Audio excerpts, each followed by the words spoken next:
Welcome to Suchithra Statistics classes. Today we are going to discuss a set of sufficient conditions for a consistent estimator. The theorem states like this.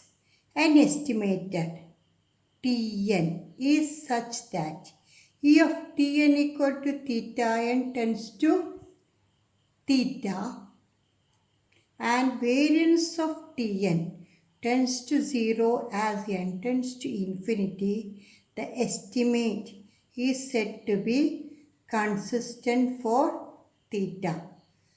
So what are the two conditions for an estimator to be consistent? First condition is expectation of Tn tends to theta and variance of Tn tends to 0 as n tends to infinity. That is, if the expectation of the estimator tends to the parameter value and the variance of estimator tends to 0 as n tends to infinity, that estimator is said to be a consistent estimator for parameter theta.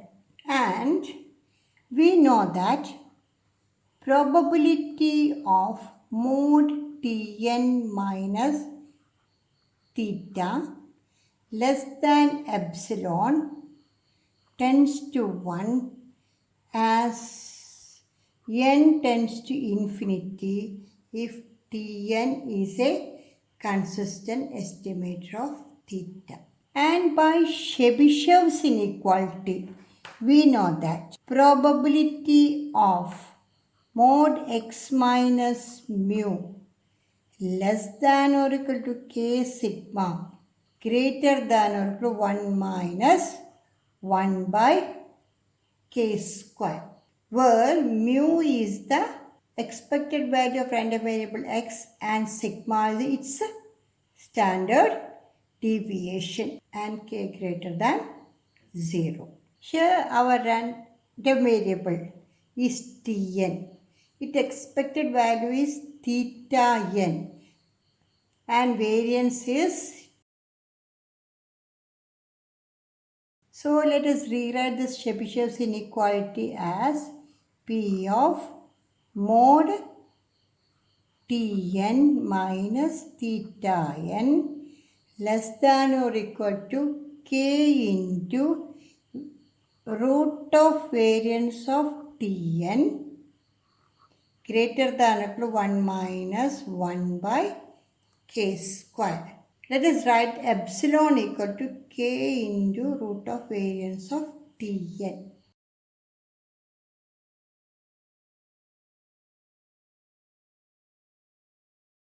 So we can rewrite this as P of mod Tn minus theta n less than or equal to epsilon greater than or equal to 1 minus variance of Tn by epsilon square. Now we are going to rewrite this variance of Tn minus theta n by introducing this theta.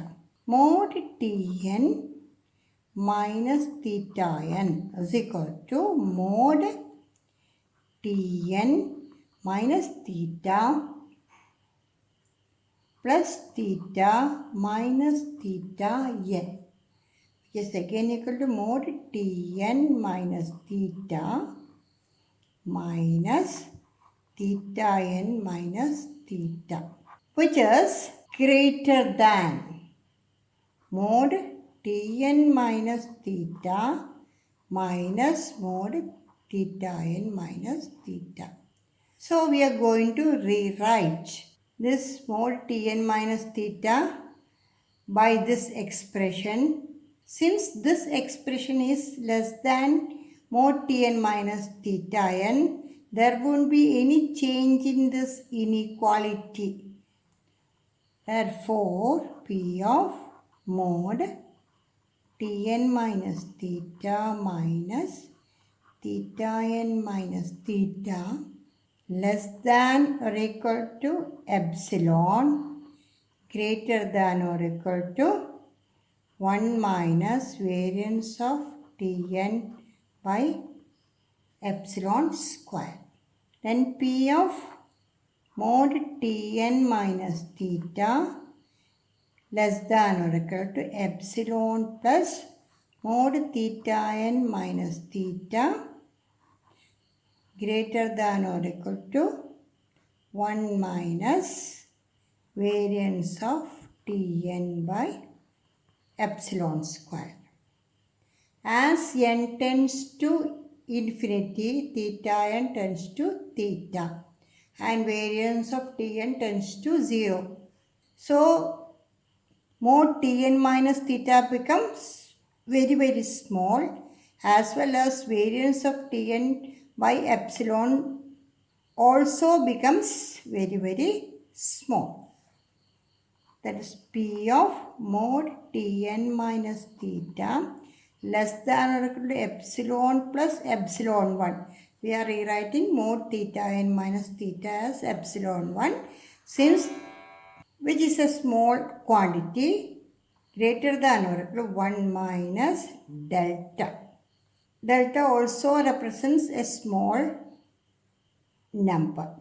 Therefore, we can say that P of mod Tn minus theta less than a smallest number.